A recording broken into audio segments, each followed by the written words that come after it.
British Prime Minister Boris Johnson, he has announced that his intention to step down as leader of the Conservative Party once a successor has been officially named.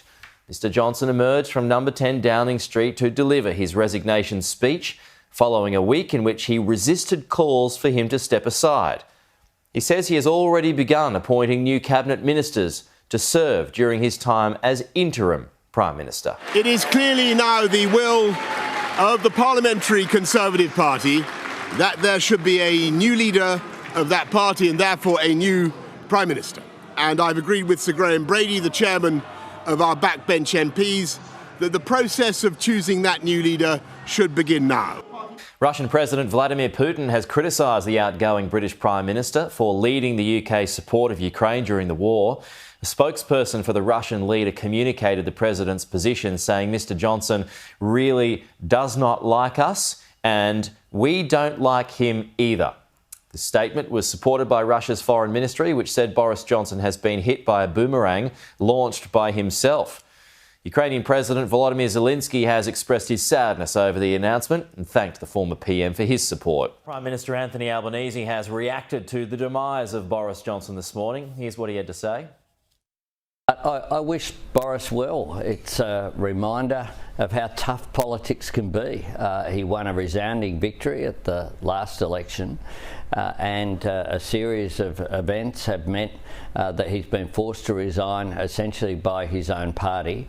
But on a personal level, we got on quite well, I've got to say, and I certainly wish him well in his personal life for whatever he does in the future.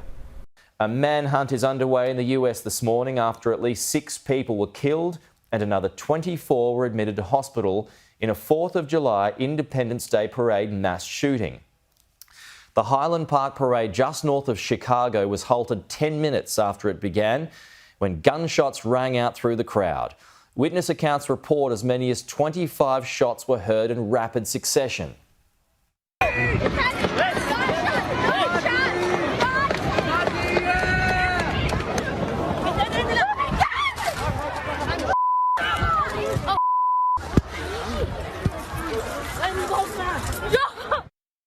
Police have confirmed the lone shooter was positioned on a nearby rooftop overseeing the parade and a rifle was found on the scene. Police say they're looking for a white male between 18 and 20 years of age with long black hair and a small build. Police say the shooter is still at large and have asked residents to avoid the area. Let's go live to Washington DC now. The US President Joe Biden is speaking. We'll listen to see if he's got any comments on that shooting. To think that this country is moving backward, that freedom is being reduced, that rights we assume were protected are no longer. A reminder that we remain in an ongoing battle for the soul of America, as we have for over 200 years. I know it can be exhausting and unsettling, but tonight, I want you to know we're going to get through all of this. For all that we have faced, that we are going to get through this, and look how far we've come. We're reclaiming our way of life in a pandemic. Vaccines are nearly available to every American. Restrictions lifted, the 4th of July, together again at the White House. And for all the challenges, America has the strongest economy in the world. More people working and starting businesses, more young people graduating from high school and college than ever before. I just returned from an important trip, the military will understand, to Europe, the NATO meeting. We're relying on what we can do to rally the free world to defend freedom. Before I left for Europe, I signed a law, the first real gun safety law in 30 years.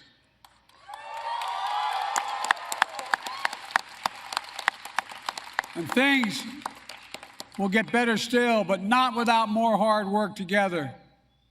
You all heard what happened. You all heard what happened today. But each day, we're reminded there's nothing guaranteed about our democracy, nothing guaranteed about our way of life. We have to fight for it, defend it, and earn it by voting. To refine, evolve, and extend. OK, let's go live to Highland Park now, where police and authorities are giving an update on the situation. Let's listen in. I'm furious because it does not have to be this way. And yet we as a nation, well, we continue to allow this to happen. While we celebrate the 4th of July just once a year, mass shootings have become our weekly, yes, weekly American tradition. There are going to be people who say that today is not the day, that now is not the time to talk about guns. I'm telling you, there is no better day and no better time than right here and right now. It's the 4th of July, a day for reflection on our freedoms. Our founders carried muskets, not assault weapons. And I don't think a single one of them would have said that you have a constitutional right to an assault weapon with a high-capacity magazine, or that that is more important than the right of the people who attended this parade today to live. Yes, I'm angry. We as a nation deserve better.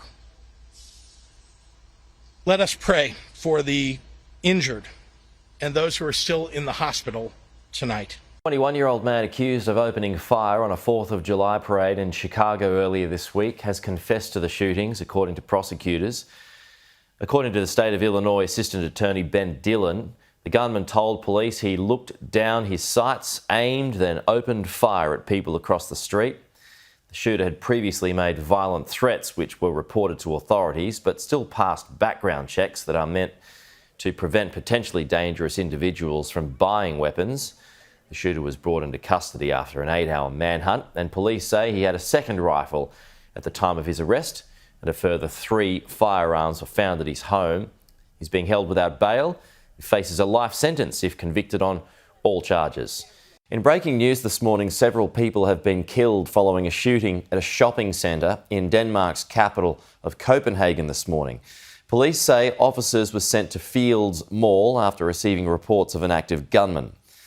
The mayor says officials are yet to release the number of injuries and fatalities, but one suspect, a 22-year-old Danish man, has been arrested over his alleged involvement, but no further details have been provided at this stage. Police haven't ruled out if the shooting was an act of terrorism just yet as well. Former Prime Minister John Howard has joined a number of prominent politicians, journalists and activists in signing an open letter to the Chinese government calling for the release of the Australian news anchor Cheng Lei. The mother of 2 was detained in August 2020 and accused of illegally supplying state secrets overseas. The letter alleges that Ms Cheng Lei has been denied her legal rights under Chinese criminal law and calls for an immediate resolution. It reads, "We write out of deep concern for the rights, health and well-being of Australian journalist Ms Cheng Lei to urge the government of the People's Republic of China to authorise the relevant legal authority to release her from detention and allow her to return to her home and her family in Australia." Tennis player Nick Kyrgios will face court next month over an alleged assault against his ex-girlfriend Chiara Passari in December last year. Mr Kyrgios is currently scheduled to compete at the quarter-final at Wimbledon against the Chilean Christian Garin tonight. Kyrgios has denied to comment on the allegations against him, but his lawyer confirmed his client is aware of the charges, saying, "It's in the context of a domestic relationship. The nature of the allegation is serious, and Mr Kyrgios takes the allegation very seriously." Nick Kyrgios has won the biggest match of his career, progressing to his first Wimbledon semi-final following his victory over Chile's Christian Garin.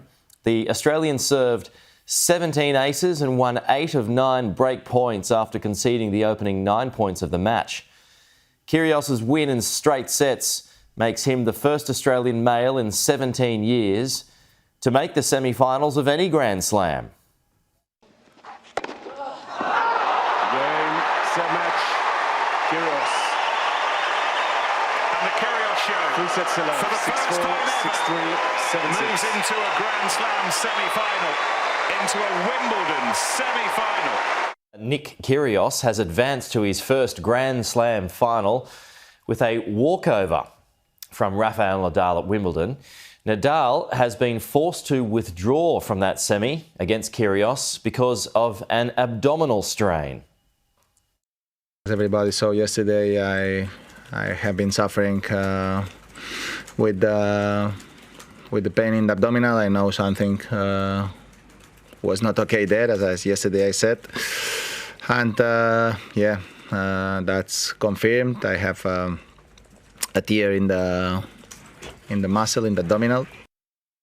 So, Kyrgios will play the winner of the Novak Djokovic-Cameron Norrie semi-final on Sunday night. Sweden and Finland are a step closer to joining NATO after the 30 member nations signed off on accession protocols at a meeting on Tuesday local time. The matter will now be taken to each individual member country for legislative approval. The matter needs unanimous parliamentary approval from its 30 permanent members. Turkey poses as the only threat to block the move. Its president threatening to enact veto powers if the Scandinavian countries don't extradite Turkish nationals it sees as terror suspects. The three nations came to a memorandum of understanding on the matter at last week's NATO summit in Madrid. The federal government has declared flooding hitting New South Wales as a natural disaster which activates emergency funding support for those in need. Joining us live now is the National Senator Matt Canavan. Senator, good to see you this morning. So, given that there's been so many floods in the same areas, Matt, is there time to have an uncomfortable conversation about people who live in these areas? Should they be given extra assistance or extra financial assistance to be able to move away from them? So the government is not continually pouring money into the same problem, if you know what I mean. I'm trying to be careful with what I'm saying. Yeah, look, I mean, this is just something that has to be worked out at each individual level. There's not a broad sweeping answer or a general answer I can give for that. It depends on the area, depends on the costs of moving them. Obviously, the planning laws are something for state and local governments to fix and work out. They'll probably come to the federal government, of course, if they want any kind of package to do something like a move of houses. I haven't seen that in detail proposed here, but it does also mean we should look at dams again as well. Look at all this water and all this water going out to sea. More of it should be captured so we can also mitigate some of this flooding, but capture it for future use as well. So I hope the Warragamba Dam proposal continues to be investigated properly and we don't let sometimes trivial environmental issues outweigh the future potential as water security for our country by building dams. Anthony Albanese has made a historic visit to Ukraine, touring 3 towns outside the capital of Kiev. The Prime Minister toured Bucha, Irpin and Hostomel, where Ukraine is alleging that Russia has committed atrocities against civilians. While the Kremlin denies the accusations, the Prime Minister says he witnessed the aftermath of war crimes. It's devastating. What you know is that this isn't a building, this homes. And these are livelihoods and indeed lives that have been lost here in this town. And the fact that you had such a significant force, you can see the use of tanks, missiles, heavy artillery being used in a civilian area. It's just devastating. A 3-man tugboat crew has spectacularly saved much of New South Wales coastline from a potential environmental disaster after a cargo ship carrying fuel lost control of its engine and began drifting towards the coast. The crew battled for 4 hours against wind speeds of up to 41 knots to help the stricken 16-metre bulk carrier Portland Bay, which was carrying close to 1,000 tonnes of fuel oil. The wild winds made an attempted helicopter rescue impossible, leaving the 21-man crew on board. The tugboat crew managed to ferry the large cargo ship to deeper waters, where its crew can attempt to repair the damaged engine, and that's where it's at right now. The latest on that cargo ship in Sydney now, 21 crew members remain stranded on board after 2 failed rescue attempts in extreme weather. The New South Wales Port Authority Chief Executive says the vessel lost power in a voyage to Melbourne on Sunday. Portland Bay had been drifting towards cliffs in the Royal National Park before being pulled back out to sea by a tugboat. The plan is for the ship to be towed into Port Botany today after being held in place by anchors and sailing vessels overnight. An investigation will be launched into the incident. Thousands of homeowners will come under mortgage stress following the Reserve Bank of Australia's decision to increase interest rates by 50 basis points yesterday. That's for the second successive monthly meeting. The official cash rate now stands at 1.35%. That's its highest level since May 2019. Digital finance analytics Martin North estimates that approximately 1.7 million Australian households were under mortgage stress before the latest interest rate rise. Repayments for a $500,000 loan over 30 years will now rise by roughly $350 a month. Mr. North says this will put a further 200,000 under financial pressure. Analysts expect the big four banks to pass on the rates to borrowers in full. However, no decision has been made officially just yet. Let's bring in the Executive Chairman of Yellow Brick Road Home Loans now, Mark Boris. As we always do, our chat always seems to follow a date after a rate hike, and I'm going to sound like a broken record because I have to keep asking you the same questions, Mark. But how does this affect a borrower, and how does this rate rise affect a lender? Well, let's look at it from Boris' point of view. So I did a quick analysis this morning. So on a $750,000 loan, a borrower has to earn another $10,000 per annum just to make these payments, extra payments, on a $750,000 loan. After all the increases, like we've had 3 increases, after those 3 increases. So that's $10,000 before tax, which is about $7,500 after tax. So that's a lot of money.